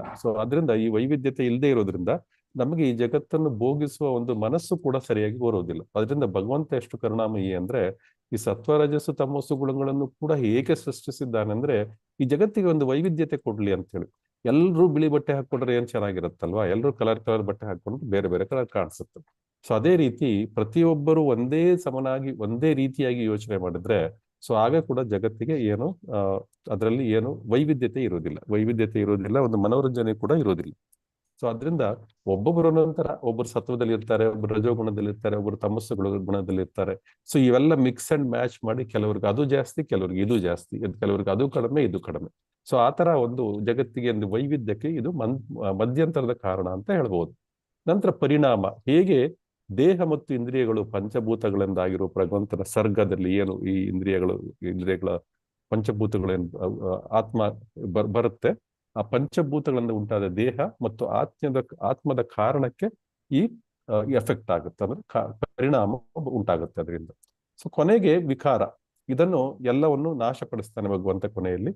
ಈ ಜನನ, ಮರಣ, ಬದಲಾವಣೆ, ಈ ರೀತಿಯಾಗಿ ಒಂದಾಗಿ ಒಂದು ಕಾಲಚಕ್ರದ ಪ್ರಕಾರದಲ್ಲಿ ಎಲ್ಲವನ್ನು ಸೃಷ್ಟಿ ಮಾಡ್ತಾನೆ, ಒಂದು ಸೃಜನ ಮಾಡ್ತಾನೆ ಮತ್ತು ಅದನ್ನು ಪಾಲಿಸ್ತಾನೆ ಮತ್ತು ಅದನ್ನು ಲಯ ಮಾಡ್ತಾನೆ. ಇದು ಈ ಮೂರು ಏನಾಗುತ್ತೆ, ಕಾಲದ ಪ್ರಭಾವದಿಂದ ಉಂಟಾಗುವ ನಿರಂತರ ಬದಲಾವಣೆಗಳು. ಹಾಗಾಗಿ ಈ ಜಗತ್ತಿನಲ್ಲಿ ಯಾವುದೂ ಕೂಡ ಸ್ವತಂತ್ರವಲ್ಲ. ಬೀಜದಿಂದ ಮರ, ಮರದಿಂದ ಹಣ್ಣು, ಹಣ್ಣಿನಿಂದ ಮತ್ತೆ ಬೀಜ, ಬೀಜದಿಂದ ಮತ್ತೆ ಮರ, ಈ ರೀತಿಯಾಗಿ ಕಂಟಿನ್ಯೂಸ್ ಆಗಿ ಒಂದಾದ್ಮೇಲೆ ಒಂದು ಬರ್ತಾನೆ ಇರುತ್ತೆ. ಇದು ಎಲ್ಲವೂ ಕೂಡ ಭಗವಂತನ ಶಕ್ತಿಯ ಒಂದು ರೂಪದಿಂದ ಇನ್ನೊಂದು ರೂಪಕ್ಕೆ ಬದಲಾಗುತ್ತಾ ಹೋಗುತ್ತವೆ. ಈಗೆಲ್ಲ ಒಂದು ಮಾಡರ್ನ್ ಸೈಂಟಿಸ್ಟ್ಗಳು ಕೂಡ ಹೇಳ್ತಾರೆ, energy can neither be created nor be destroyed, it can only converted from one form to another form ಅಂದ್ಬಿಟ್ಟು. ಅದೇ ರೀತಿ ಈ ಭಗವಂತನ ಶಕ್ತಿ ಒಂದು ರೂಪದಿಂದ ಇನ್ನೊಂದು ರೂಪಕ್ಕೆ ಬದಲಾಗುತ್ತಾ ಹೋಗುತ್ತದೆ. ಬೀಜದಿಂದ ಒಂದು ಮರ ಬರುತ್ತೆ, ಮರದಿಂದ ಹಣ್ಣು ಬರುತ್ತೆ, ಮರದಿಂದ ಹೂ ಬರುತ್ತೆ, ಹೂವಿನಿಂದ ಹಣ್ಣು ಬರುತ್ತೆ, ಆ ಹಣ್ಣಿಂದ ಮತ್ತೆ ಬೀಜ ಬರುತ್ತೆ, ಮತ್ತೆ ಬೀಜದಿಂದ ಮತ್ತೆ ಮರ ಬರುತ್ತೆ. ಈ ರೀತಿಯಾಗಿ ಒಂದು ರೂಪದಿಂದ ಇನ್ನೊಂದು ರೂಪಕ್ಕೆ ಭಗವಂತನ ಶಕ್ತಿ ಬದಲಾವಣೆ ಆಗುತ್ತಲೇ ಹೋಗುತ್ತದೆ. ಅದು ಆ ಬದಲಾವಣೆ ಯಾವುದರಿಂದ ಕಂಟ್ರೋಲ್ ಆಗಿರುತ್ತೆ? ಕಾಲದಿಂದ ಕಂಟ್ರೋಲ್ ಆಗುತ್ತೆ. ಅದನ್ನ ಇಲ್ಲಿ ಶ್ರೀಪಾದ ಮಧ್ವಾಚಾರ್ಯರು ವಾಮನ ಪುರಾಣದಿಂದ ಹೇಳಿದ್ದಾರೆ, ಇಲ್ಲಿ ಶ್ಲೋಕ ಹೇಳಿದ್ದಾರೆ. ಇವರು ಮಧ್ವಾಚಾರ್ಯರು ದ್ವೈತ ಸಿದ್ಧಾಂತದ ಪ್ರಮುಖ ಒಂದು ಗುರುಗಳು. ಅದರಿಂದ ದ್ವೈತ ಸಿದ್ಧಾಂತದ ಗುರುಗಳು. ಅದರಿಂದ ಈ ಜಗತ್ತಿನ ಸತ್ಯತೆಯನ್ನು ಈ ಶ್ಲೋಕದಲ್ಲಿ ಅವರು ಹೇಳಿದ್ದಾರೆ. ಏನ್ ಹೇಳಿದ್ದಾರೆ? ರೂಪ್ಯತ್ಯಾತ್, ಶ್ಲೋಕ ಕಾಣಿಸ್ತಲ್ಲ ಇವಾಗ. ರೂಪ್ಯತ್ವಾತ್ತು ಅಂದ್ರೆ ಇಲ್ಲಿ ರೂಪವನ್ನು ಹೊಂದಿರುವುದರಿಂದ ಅಥವಾ ಜ್ಞಾನಕ್ಕೆ ಗೋಚರವಾಗುವುದರಿಂದ, ಅಂದ್ರೆ ನಮಗೆ ಭೌತಿಕ ಕಣ್ಣುಗಳಿಗೆ ರೂಪ ಕಾಣಿಸುತ್ತದೆ. ಅದನ್ನ ರೂಪಾತ್ಯಾತ್ತು ಅಂತಾರೆ. ಆಮೇಲೆ ಜಗದ್ ರೂಪಂ, ಈ ಜಗತ್ತಿನ ಸ್ವರೂಪ, ಅದಕ್ಕೆ ಜಗದ್ ರೂಪಂ ಅಂತ ಹೇಳಿದ್ದಾರೆ ಶ್ರೀಪಾದರು. ನಂತರ ವಿಷ್ಣೋಹೋ ಸಾಕ್ಷಾತ್ ಸುಖಾತ್ಮಕ ಅಂದ್ರೆ ಸಾಕ್ಷಾತ್ ಭಗವಂತನಾದ ವಿಷ್ಣುವಿನ ಆನಂದಮಯ ಶಕ್ತಿಯ ಅಭಿವ್ಯಕ್ತಿಯಾಗಿದೆ. ಅಂದ್ರೆ ಈ ಜಗತ್ತಿನ ಒಂದು ಸ್ವರೂಪ ಏನಿದೆ ಇದು ಸಾಕ್ಷಾತ್ ಭಗವಂತನಾದ ವಿಷ್ಣುವಿನ ಆನಂದಮಯ ಶಕ್ತಿಯ ಅಭಿವ್ಯಕ್ತಿ. ನಂತರ ನಿತ್ಯ ಪೂರ್ಣ ಸಮುದ್ದಿಷ್ಟ ಅಂತಾರೆ. ಅದನ್ನು ಯಾವಾಗಲೂ ಪರಿಪೂರ್ಣ. ಈ ಜಗತ್ತು ಸಾಕ್ಷಾತ್ ಭಗವಂತ ಏನಿದಾನೆ ಇವನು ಯಾವಾಗಲೂ ಪರಿಪೂರ್ಣ ಮತ್ತು ಅವನ ಸೃಷ್ಟಿ ಕೂಡ ಯಾವಾಗಲೂ ಪರಿಪೂರ್ಣ. ನಂತರ ಸ್ವಯಂ ಸ್ವರೂಪಂ ಪರಮಾತ್ಮನಃ ಅಂದ್ರೆ ಇದು ಪರಮಾತ್ಮನ ಸ್ವರೂಪದ ಒಂದು ಭಾಗವೇ ಆಗಿದೆ. ಅಂದ್ರೆ ಇದೇನಿದೆ ಈ ಒಂದು ಐಹಿಕ ಸೃಷ್ಟಿ ಏನಿದೆ ಇದು ಭಗವಂತನ ಸ್ವರೂಪದ ಒಂದು ಶಕ್ತಿಯ ಒಂದು ಭಾಗ ಅಂತ ಅವ್ರು ಹೇಳಿದ್ದಾರೆ. ಭಗವಂತನು ಅದೇ ಹೇಳಿದ, ಅದನ್ನೇ ಭಗವದ್ಗೀತೆ ಹೇಳಿದಾನೆ, ಏಕೋಸ್ಮಿನ್ ಸ್ಮಿತ ಜಗತ್ ಅಂತ ಹೇಳ್ತಾನೆ ಭಗವಂತ. ಏಕೋಂಶಾತ್ ಸ್ಥಿತೇ ಜಗತ್ ಅಂದ್ಬಿಟ್ಟು ಅದು ಸಂಪೂರ್ಣ ಜಗತ್ತು ಏನಿದೆ ಅದು ಕೇವಲ ನನ್ನ ಒಂದು ಅಂಶದಿಂದ ಅದು ಹೊರಬಂದಿದೆ ಅಂತ ಹೇಳ್ತಾರೆ. ನಂತರ ಈ ಶ್ಲೋಕ 3 ತಾತ್ವಿಕ ವಿಚಾರಗಳನ್ನು ನಾವು ನೋಡ್ಲಿಕ್ಕೆ ಸಿಗುತ್ತೆ ನಮ್ಗೆ. ಈ ಶ್ರೀಪಾದ ಮಧ್ವಾಚಾರ್ಯರ ಒಂದು ಶ್ಲೋಕದಲ್ಲಿ ನಮ್ಗೆ 3 ತಾತ್ವಿಕ ವಿಚಾರಗಳನ್ನು ನಾವು ತಿಳ್ಕೋಬಹುದು. ಮೊದಲನೇದಾಗಿ ಜಗತ್ತು ಮಿಥ್ಯೆಯಲ್ಲ, ಅದು ಸತ್ಯ. ಅಂದ್ರೆ ಇಲ್ಲಿ ಈ ಅದ್ವೈತ ಸಿದ್ಧಾಂತದಲ್ಲಿ ಜಗತ್ತನ್ನು ಮಾಯೆ ಅಂತ ಹೇಳ್ತಾರೆ. ಅಂದ್ರೆ ಹಗ್ಗವನ್ನು ನೋಡಿ ಹಾವು ಅಂತ ಭ್ರಮಿಸುವಂತ ಹೇಳ್ತಾರೆ ಅವರು. ಸೊ ಒಂದು ಭ್ರಮೆ ಅಂದ್ರೆ ಅದೇ ಮಧ್ವಾಚಾರ್ಯರು ಈ ಶ್ಲೋಕದಲ್ಲಿ ಹೇಳ್ತಾ ಇದ್ದಾರೆ ರೂಪ್ಯತ್ವಾತ್ ಅಂದ್ರೆ ಇಲ್ಲಿ ಯಾವುದಕ್ಕೆ ನಿರ್ದಿಷ್ಟ ರೂಪ ಇದೆ, ಇದಕ್ಕೆ ಈ ಜಗತ್ತಿನ ಸೃಷ್ಟಿಗೆ ಒಂದು ನಿರ್ದಿಷ್ಟವಾದ ರೂಪ ಇದೆ ಮತ್ತು ನಮ್ಮ ಇಂದ್ರಿಯಗಳಿಗೆ ಗೋಚರಿಸ್ತಾ ಇದೆ ಇದು. ಅಂದ್ರೆ ಈ ಸೃಷ್ಟಿ ಭಗವಂತ ಏನ್ ಮಾಡಿದಾನೆ ಇದು ನಮ್ಮ ಇಂದ್ರಿಯಗಳಿಗೆ ಗೋಚರಿಸ್ತಾ ಇದೆ. ಆದ್ರಿಂದ ಈ ಭಗವಂತನಿಂದ ಅದು ಸತ್ಯ, ನಮ್ ಕಣ್ಣಿಗೆ ಕಾಣ್ತಾ ಇದೆ ಅಂದ್ರೆ ಸತ್ಯನೇ ಅಲ್ವಾ. ಸೊ ಆದ್ರಿಂದ ಭಗವಂತನಿಂದ ಸೃಷ್ಟಿಸಲ್ಪಟ್ಟ ಈ ಜಗತ್ತು ಭಗವಂತನ ಹಾಗೆಯೇ ಸತ್ಯವಾದದ್ದು ಅಂತ ಇಲ್ಲಿ ಶ್ರೀಪಾದ ಮಧ್ವಾಚಾರ್ಯರು ಹೇಳ್ತಾ ಇದ್ದಾರೆ. ಸೊ ಅದರಿಂದ ಇದು ಮಿಥ್ಯೆ ಅಲ್ಲ, ಜಗನ್ಮಿಥ್ಯ. ಇವ್ರು ಹೇಳ್ತಾ ಇರ್ತಾರೆ ಇದೇನು ಕೃಷ್ಣ ಸತ್ಯ ಜಗತ್ ಮಿಥ್ಯ ಅಂತ ಇವರು ಮಾಯಾವಾದಿಗಳು ಹೇಳ್ತಾ ಇರ್ತಾರೆ. ಸೊ ಅದು ಸರಿಯಲ್ಲ ಅಂತ ಇಲ್ಲಿ ಅವ್ರು ಹೇಳ್ತಾ ಇರ್ತಾರೆ. ಸೊ ಅದ್ಮೇಲೆ ಮುಂದಿನ ಇನ್ನೊಂದು ನಾವು ಈ ತತ್ವವನ್ನು ನೋಡ್ಲಿಕ್ಕಿದ್ದೇವೆ ಈ ಶ್ಲೋಕದಲ್ಲಿ. ಅಂದ್ರೆ ವಿಷ್ಣು ಸಾಕ್ಷಾತ್ ಸುಖಾತ್ಮಕಂ ಅಂತ ಅಂದ್ರೆ ಅಲ್ಲಿ ಈ ಜಗತ್ತಿನಲ್ಲಿ ನಮಗೆ ದುಃಖದ ಅನುಭವ ಆಗ್ತಾ ಇದ್ರು ಕೂಡ ನಮಗೆ ಯಾವಾಗಲೂ ದುಃಖದ ಅನುಭವ ಆಗ್ತಾನೆ ಇರುತ್ತೆ. ಸೊ ಈ ಜಗತ್ತಿನ ಮೂಲ ವಸ್ತು ಏನಿದೆ ಭಗವಂತನ ಶಕ್ತಿ. ಅದು ಈ ದುಃಖದ ಅನುಭವ ಏನು ಬರ್ತಾ ಇದೆ ಅದು ಕೂಡ ಭಗವಂತನ ಶಕ್ತಿಯಿಂದನೇ ಬರ್ತಾ ಇದೆ. ಭಗವಂತನು ಸಂಪೂರ್ಣ ಆನಂದಮಯ ಆದ್ದರಿಂದ ಅವನ ಶಕ್ತಿಯ ಸೃಷ್ಟಿಯಾದ ಕೂಡ ಈ ಜಗತ್ತು ಕೂಡ ಸಂಪೂರ್ಣವಾಗಿ ಮೂಲತಃ ಆನಂದಮಯವಾದದ್ದೇ. ಸೊ ಭಗವಂತ ಆನಂದಮಯ, ಸಚ್ಚಿದಾನಂದ ಸ್ವರೂಪ. ಅದೇ ರೀತಿ ಭಗವಂತನ ಸೃಷ್ಟಿ ಕೂಡ ಸಂಪೂರ್ಣವಾಗಿ ಸಚ್ಚಿದಾನಂದ ಸ್ವರೂಪವೇ. ಆದ್ರೆ ನಮ್ಗೆ ಯಾಕೆ ಕ್ಲೇಶಗಳು ಸಂಭವಿಸ್ತಾ ಇದಾವೆ? ನಮಗೆ ಕರ್ಮ ಬಂಧನದಿಂದ ಮತ್ತು ಅಜ್ಞಾನದ ಕಾರಣದಿಂದಾಗಿ ನಾವೇ ಈ ದೇಹ, ಆತ್ಮವೇ ದೇಹ ಅಂದ್ಕೊಂಡ್ಬಿಟ್ಟಿದೀವಿ. ಸೊ ಅನ್ನೋ ಜೊತೆಗೆ ನಾವು ಯಾವಾಗ ಆತ್ಮವೇ ದೇಹ ಅಂದ್ಕೋತೀವಿ ಅವಾಗ ಕರ್ಮ ಬಂಧನಗಳಿಂದ ನಾವು ಸಿಕ್ಕಿ ಹಾಕಿಕೊಳ್ತೇವೆ. ಸೊ ಯಾವಾಗ ಈ ಕರ್ಮ ಬಂಧನಗಳಿಂದ ಸಿಕ್ಕಿ ಹಾಕಿಕೊಳ್ತೇವೆ ಮತ್ತು ಅಜ್ಞಾನದ ಕಾರಣದಿಂದ ನಮ್ಗೆ ಏನಾಗುತ್ತೆ, ಈ ಜಗತ್ತಿನಲ್ಲಿ ಬರೀ ಕ್ಲೇಶಗಳೇ ಕಾಣಿಸುತ್ತವೆ. ಸೊ ಅದರಿಂದ ಭಗವಂತನು ಹೇಳಿದ್ದಾನೆ ಭಗವದ್ಗೀತೆಯಲ್ಲಿ ದುಃಖಾಲಯಂ ಅಶಾಶ್ವತಂ ಅಂದ್ಬಿಟ್ಟು. ಈ ಜಗತ್ತು ಕ್ಲೇಶಗಳಿಂದ ತುಂಬಿರುವಂತದ್ದು ಮತ್ತು ಜೊತೆಗೆ ಇದು ಅಶಾಶ್ವತ. ಅಂದ್ರೆ ಇದನ್ನು ಇದಾಗ್ತಾ ಇರುತ್ತೆ, ಪ್ರಳಯ ಆಗ್ತಾ ಇರುತ್ತೆ, ಸೃಷ್ಟಿ ಆಗುತ್ತೆ, ಸ್ಥಿತಿ ಲಯ ಎಲ್ಲವೂ ಕೂಡ ಆಗ್ತಾ ಇರುತ್ತೆ. ಸೊ ನಂತರ ಮುಂದಿನ ಇನ್ನೊಂದು ವಿಶೇಷವಾದ ವಿಚಾರವನ್ನು ಇಲ್ಲಿ ಶ್ರೀ ಮಧ್ವಾಚಾರ್ಯರು ಏನ್ ಹೇಳ್ತಾ ಇದ್ದಾರೆ ಅಂದ್ರೆ ಪರಮಾತ್ಮನು ನಿತ್ಯ ಪೂರ್ಣ, ಅವನೇ ಒಂದು ಸಂಪೂರ್ಣ. ಅವನಿಂದ ಹೊರಹೊಮ್ಮು ಯಾವುದೇ ಸೃಷ್ಟಿಯು ಅಪೂರ್ಣವಾಗಿರೋಕೆ ಸಾಧ್ಯವೇ ಇಲ್ಲ. ಸೊ ಅದರಿಂದ ಪೂರ್ಣದಿಂದ ಪೂರ್ಣವನ್ನು ಕಳೆದ್ರೆ ಇನ್ಫಿನಿಟಿಯಿಂದ ನಾವು ಇನ್ಫಿನಿಟಿಯಿಂದ ಕಳೆದ್ರು ಕೂಡ ನಮ್ಗೆ ಉಳಿಯೋದೇನು ಇನ್ಫಿನಿಟಿನೇ. ಇನ್ಫಿನಿಟಿ ಅಂದ್ರೆ ಪೂರ್ಣ ಅಂದ್ರೆ ಸಂಪೂರ್ಣವಾಗಿರುವಂಥದ್ದು. ಆದ್ರೆ ಪೂರ್ಣಮಿದಂ ಬಂದ್ಬಿಟ್ಟು ಇಲ್ಲಿ ಹೇಗೆ ಹೇಳ್ತಾರೆ ಇದರಲ್ಲಿ ಅದೇ ರೀತಿ ಜಗತ್ತು ಕಾಲಕ್ಕೆ ಸೃಷ್ಟಿ ಮತ್ತು ಲಯ ಹೊಂದಿದ್ರು ಕೂಡ ಅದರ ಅಸ್ತಿತ್ವದ ತತ್ವ ಏನಿದೆ ಅದು ಸಂಪೂರ್ಣ ಪರಿಪೂರ್ಣವಾಗಿರುತ್ತೆ. ಅಸ್ತಿತ್ವದ ತತ್ವ ಏನು? ಭಗವಾನ್ ಶ್ರೀಕೃಷ್ಣ ಯಾವಾಗಲೂ ಸಂಪೂರ್ಣ ಪರಿಪೂರ್ಣನಾಗಿರ್ತಾನೆ. ಸೊ ಅದರಿಂದ ಈ ಶ್ಲೋಕದಲ್ಲಿ ನಾವು ಏನ್ ತಿಳ್ಕೋಬಹುದು ಅಂದ್ರೆ ಮುಖ್ಯವಾಗಿ ಈ ಜಗತ್ತು ಭಗವಂತನ ಕೇವಲ ಕಲ್ಪನೆ ಅಲ್ಲ, ಅದು ಸುಳ್ಳಲ್ಲ. ಇದು ಪರಮಾತ್ಮನ ಇಚ್ಛೆಯಿಂದ ನಿರ್ಮಿತವಾದ, ಅಂದ್ರೆ ನಾವು ಭಗವಂತನಲ್ಲಿ ಕೇಳಿ ಮಾಡಿಸ್ಕೊಂಡಿರುವಂತ ವಸ್ತು ಇದು. ಈ ಜಗತ್ತು ಏನಿದೆ, ಭೌತಿಕ ಜಗತ್ತು ಏನಿದೆ, ನಮಗೆ ಅವಶ್ಯಕತೆ ಇದೆ, ನಾವು ಭೋಗಿಸ್ಲಿಕ್ಕೆ ಇಷ್ಟಪಟ್ಟಿದ್ದೀವಿ, ಅದಕ್ಕೆ ಪರಮಾತ್ಮ ಇದನ್ನು ಸೃಷ್ಟಿಸಿ ನಮಗೆ ಕೊಟ್ಟಿದ್ದಾನೆ. ಅವನು ಭಗವಂತನ ಇಚ್ಛೆಯಿಂದ ನಿರ್ಮಿತವಾದದ್ದು. ಅವನ ಆನಂದಮಯ ಶಕ್ತಿಯನ್ನು ಪ್ರತಿಫಲಿಸುತ್ತೆ ಈ ನಿರ್ಮಿತವಾದ ಒಂದು ವಸ್ತು ಏನಿದೆ ಜಗತ್ತು. ಇದು ಆನಂದಮಯವಾದ ಶಕ್ತಿಯನ್ನು ಪ್ರತಿಫಲಿಸುತ್ತೆ. ಇದು ನಿಜವಾದ ಸತ್ಯ, ವಾಸ್ತವಿಕವಾದ ಸತ್ಯ. ಅದರಿಂದ ಮಧ್ವಾಚಾರ್ಯರು ಏನ್ ಹೇಳ್ತಾ ಇದ್ದಾರೆ ಈ ಶ್ಲೋಕದಲ್ಲಿ, ಈ ಜಗತ್ತನ್ನು ನಾವು ಗೌರವಿಸಬೇಕು. ಏಕೆಂದ್ರೆ ಇದು ಭಗವಂತನ ಸಾಮರ್ಥ್ಯಕ್ಕೆ ಹಿಡಿದ ಒಂದು ಕೈ ಕನ್ನಡಿಯಾಗಿದೆ. ಸೊ ಅಂದ್ರೆ ಭಗವಂತ ಎಷ್ಟು ನಮಗೋಸ್ಕರ ಎಷ್ಟೆಲ್ಲ ಮಾಡಿದ್ದಾನೆ ನೋಡಿ. ಅವನು ಕೂಡ ಒಂದು ಸಂಪೂರ್ಣ ಜಗತ್ತನ್ನೇ ಸೃಷ್ಟಿ ಮಾಡಿ ನಮ್ಗೆ ಕೊಟ್ಟಿದ್ದಾನೆ. ನಾವು ಕೇವಲ ಎಷ್ಟು ಅವನಿಗೆ ಚಿರಋಣಿಯಾಗಿರ್ಬೇಕು, ಎಷ್ಟು ದಯಾಮಯ್ಯ. ನಾವು ಕೇಳಿದ್ದೆಲ್ಲ ಮಾಡಿಕೊಟ್ಟಿದ್ದಾನೆ ಭಗವಂತ. ಅದು ಅವನಿಗೆ ಇಷ್ಟು ಇಲ್ದಿದ್ರು ನಮಗೋಸ್ಕರ ನಾವು ಹಠ ಹಿಡಿದಿರೋದ್ರಿಂದ, ಜಗತ್ತಲ್ಲಿ ಒಂದು ಭೌತಿಕ ಇಚ್ಛೆಯನ್ನು ಪೂರೈಸಿಕೊಳ್ಳಿಕ್ಕೆ ನಾವು ಇಷ್ಟಪಟ್ಟಿರೋದ್ರಿಂದ ಭಗವಂತ ಈ ರೀತಿಯಾಗಿ ಮಾಡಿಕೊಟ್ಟಿದ್ದಾನೆ.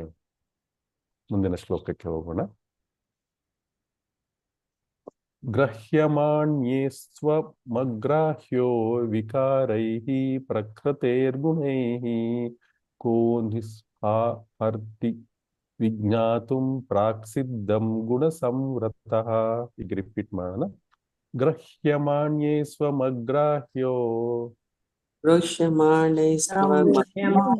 ಸ್ವಮಗ್ರಾಹ್ಯೋ ವಿಕಾರೈಃ ಪ್ರಕೃತೇರ್ಗುಣೈಃ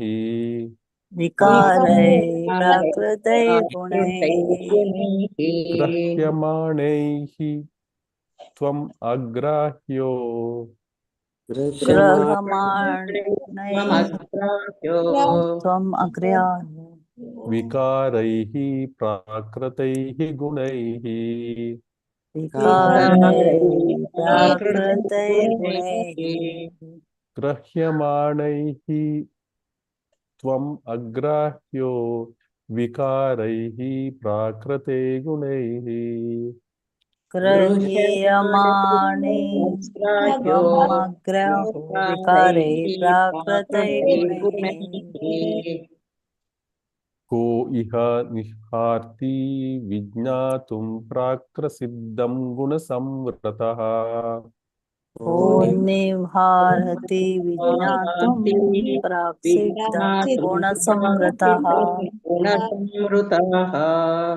ನಿಹಾರ್ತಿ ವಿಜ್ಞಾತುಂ ಪ್ರಾಕ್ಸಿದ್ಧಂ ಗುಣಸಂವೃತಃ.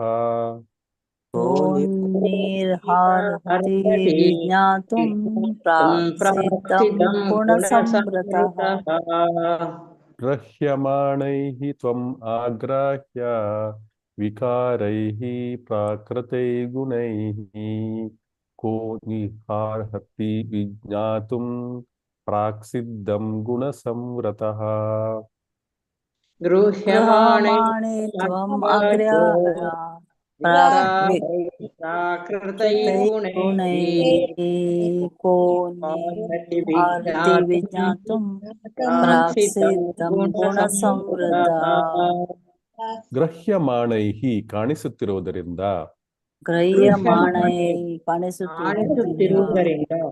ಭೌತಿಕ ಪ್ರಕೃತಿಯಿಂದ ನಿರ್ಮಿತವಾದ ಶರೀರವನ್ನು ಈ ಕ್ಷಣದಲ್ಲಿ ಅಸ್ತಿತ್ವದಲ್ಲಿರುವಂತೆ ಸ್ವೀಕರಿಸಿ. ಭೌತಿಕ ಪ್ರಕೃತಿಯಿಂದ ನಿರ್ಮಿತವಾದ ಶರೀರವನ್ನು ಈ ಕ್ಷಣದಲ್ಲಿ ಅಸ್ತಿತ್ವದಲ್ಲಿರುವಂತೆ ಸ್ವೀಕರಿಸಿ. ತ್ವಂ ನೀನು, ಅಗ್ರಾಹ್ಯ ಭೌತಿಕ ಪ್ರಕೃತಿಯಿಂದ ಮಾಡಿದ ಶರೀರದಲ್ಲಿ ಬಂಧಿತವಾಗದ, ಭೌತಿಕ ಪ್ರಕೃತಿಯಿಂದ ಮಾಡಿದ ಶರೀರದಲ್ಲಿ ಬಂಧಿತವಾಗದ, ವಿಕಾರೈಹಿ ಮನಸ್ಸಿನಿಂದ ಪ್ರಚೋದಿತವಾದ, ಮನಸ್ಸಿನಿಂದ ಪ್ರಚೋದಿತವಾದ, ಪ್ರಾಕೃತೈಹಿ ಗುಣೈಹಿ ಪ್ರಕೃತಿ ಗುಣಗಳಿಂದ ಸತ್ವಗುಣ, ರಜೋಗುಣ ಮತ್ತು ತಮೋಗುಣಗಳು. ಪ್ರಕೃತಿ ಗುಣಗಳಿಂದ ಸತ್ವಗುಣ, ರಜೋಗುಣ ಮತ್ತು ತಮೋಗುಣಗಳು. ಅಲ್ಲಿ ಯಾರಿದ್ದಾರೆ, ಅಲ್ಲಿ ಯಾರಿದ್ದಾರೆ, ಅದಾದ ಮೇಲೆ, ಇಹ ಈ ಭೌತಿಕ ಜಗತ್ತಿನಲ್ಲಿ, ಅರ್ಹತಿ ಯಾರು ಅರ್ಹರಾಗುತ್ತಾರೆ, ವಿಜ್ಞಾತುಂ ತಿಳಿಯಲು, ಪ್ರಾಕ್ಸಿದ್ಧಂ ಸೃಷ್ಟಿಗೆ ಮೊದಲು ಅಸ್ತಿತ್ವದಲ್ಲಿದ್ದ, ಗುಣ ಸಂವೃತಃ ಭೌತಿಕ ಗುಣಗಳಿಂದ ಆವೃತವಾದುದರಿಂದ, ಭೌತಿಕ ಗುಣಗಳಿಂದ ಆವೃತವಾದುದರಿಂದ ಭಾವಾರ್ಥ, ಅನುವಾದ ಮತ್ತು ಭಾವಾರ್ಥ ಶೀಲ ಪ್ರಭುಪಾದರಿಂದ. ಶೀಲ ಪ್ರಭುಪಾದರಿಗೆ ಜಯವಾಗಲಿ. ಅನುವಾದ: ಪ್ರಭುವೇ, ಸೃಷ್ಟಿಗಿಂತ ಪೂರ್ವದಲ್ಲಿಯೇ ನೀನು ಇದ್ದೆ.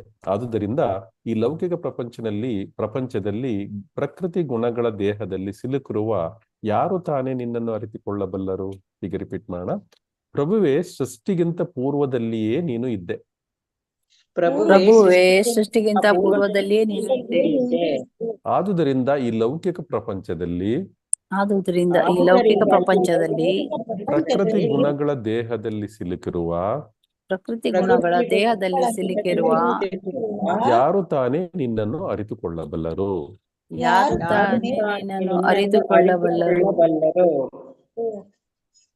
ಲಕ್ಷ್ಮೀ ಬೀವಿ ಮಾತಾಜಿ ಭಾವಾರ್ಥ ಓದ್ತೀರಾ? ಹರೇ ಕೃಷ್ಣ ಪ್ರಭುಜಿ, ಓದ್ತೀನಿ. ಓದಿ ಮಕ್ಕಳು. ಭಾವಾರ್ಥ ಹೀಗೆ ಹೇಳಲಾಗಿದೆ. ಅತ ಶ್ರೀಕೃಷ್ಣ ನಾಮಾದೀನ ಭವೇತ್ ಶ್ರೀಕೃಷ್ಣ ನಾಮಾದಿನ ಭವೇದ್ ಗ್ರಾಹ್ಯಮಿಂದ್ರೈಃ ಸೇವೋನ್ಮುಖೈಃ ಜಿಹ್ವಾದೌ ಸ್ವಯಮೇವ ಸ್ಫುರತ್ಯದಃ. ಭಕ್ತಿ ರಸಾಮೃತ ಸಿಂಧು 1.2.234. ಕೃಷ್ಣನು ನಾಮ ರೂಪ ಗುಣಗಳು ಎಲ್ಲವೂ ಪರಮಸತ್ಯ. ಸೃಷ್ಟಿಗೆ ಪೂರ್ವದಲ್ಲಿಯೇ ಇವೆಲ್ಲವೂ ಇದ್ದವು. ಆದುದರಿಂದ ಸೃಷ್ಟಿಯಾದವರು, ಅಂದರೆ ಲೌಕಿಕ ಧಾತುಗಳಿಂದ ಸೃಷ್ಟಿಯಾದ ದೇಹಗಳಲ್ಲಿ ಸಿಲುಕಿರುವವರು ಹೇಗೆ ತಾನೇ ಕೃಷ್ಣನನ್ನು ಪರಿಪೂರ್ಣವಾಗಿ ಅರ್ಥ ಮಾಡಿಕೊಳ್ಳಬಲ್ಲರು? ಅದು ಸಾಧ್ಯವಿಲ್ಲ.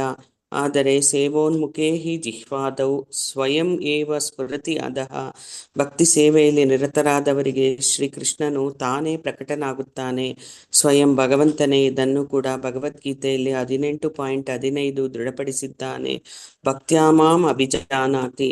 ಶ್ರೀಮದ್ ಭಾಗವತದಲ್ಲಿ ಬರುವ ಕೃಷ್ಣನ ವರ್ಣನೆಗಳನ್ನು ಕೂಡ ಅಲ್ಪಬುದ್ಧಿಯ ಮಂದಮತಿಗಳು ಕೆಲವೊಮ್ಮೆ ತಪ್ಪಾಗಿ ತಿಳಿದುಕೊಳ್ಳುತ್ತಾರೆ. ಆದುದರಿಂದ ಪರಿಶುದ್ಧವಾದ ಭಕ್ತಿ ಮಾರ್ಗದಲ್ಲಿ ತೊಡಗಿಕೊಳ್ಳುವುದೇ ಅವನನ್ನು ಅರಿತುಕೊಳ್ಳುವ ಅತ್ಯುತ್ತಮ ವಿಧಾನವಾಗಿದೆ.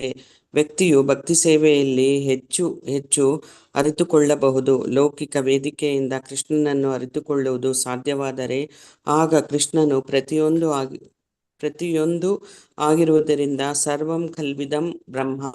ವ್ಯಕ್ತಿಯು ಈ ಲೌಕಿಕ ಪ್ರಪಂಚದಲ್ಲಿ ಏನನ್ನು ನೋಡಿದರೂ ಕೃಷ್ಣನನ್ನು ಅರಿಯಬಹುದಲ್ಲವೇ? ಆದರೆ ಇದು ಅಸಂಭವ. ಮಯಾ ತತಮಿದಂ ಸರ್ವಂ ಜಗದ್ ವ್ಯಕ್ತ ಮೂರ್ತಿನ ಮತ್ಸ್ಥಾನಿ ಸರ್ವಭೂತಾನಿ ನ ಚಾಹಂ ತೇಷ್ವಸ್ಥಿತಃ. ಭಗವದ್ಗೀತೆ 9.4. ಪ್ರತಿಯೊಂದು ಕೃಷ್ಣನನ್ನು ಆಧರಿಸಿದೆ, ಪ್ರತಿಯೊಂದು ಕೃಷ್ಣನೇ ಆಗಿದೆ. ಆದರೆ ಲೌಕಿಕ ವೇದಿಕೆಯಲ್ಲಿರುವವರಿಗೆ ಇದನ್ನು ಅರಿತುಕೊಳ್ಳಲು ಸಾಧ್ಯವಿಲ್ಲ. ಹರೇ ಕೃಷ್ಣ ಪ್ರಭುಜಿ, ಧನ್ಯವಾದ. ಧನ್ಯವಾದಗಳು.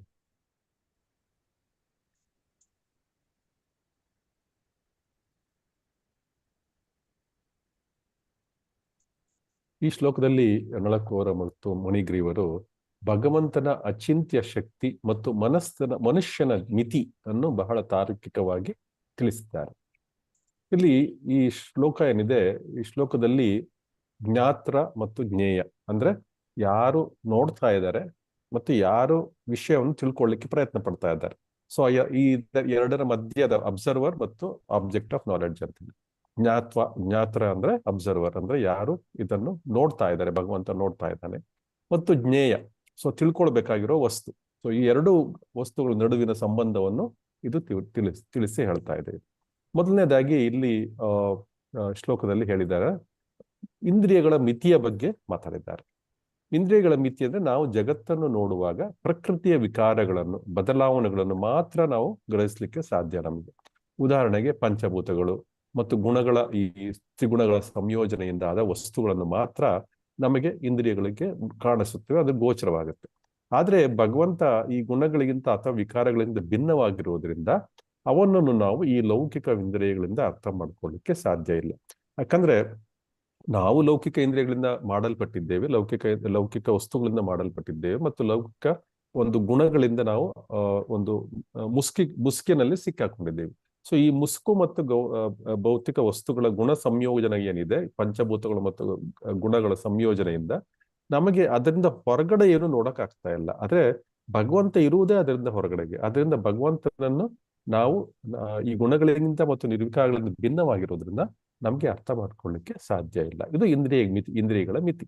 ಸೊ ಎರಡನೇ ವಿಷಯ ಏನು ಅಂದ್ರೆ, ಈ ಶ್ಲೋಕದಲ್ಲಿ ಕಾರ್ಯ ಮತ್ತು ಕಾರಣದ ತರ್ಕದ ಬಗ್ಗೆ ಹೇಳಿದ್ದಾರೆ. ಅಂದ್ರೆ ಇಲ್ಲಿ ಮೂಲ ಕಾರಣದ ವಿಷಯಕ್ಕಾಗಿ ಇದು ಒಂದು ಕಾರ್ಯ ಅಂದ್ರೆ ಯಾವಾಗಲೂ ತನ್ನ ಕಾರಣದ ನಂತರ ಬರುತ್ತೆ. ಭಗವಂತನು ಪ್ರಾಕ್ ಸಿದ್ಧ ಅಂತ ಹೇಳಿ.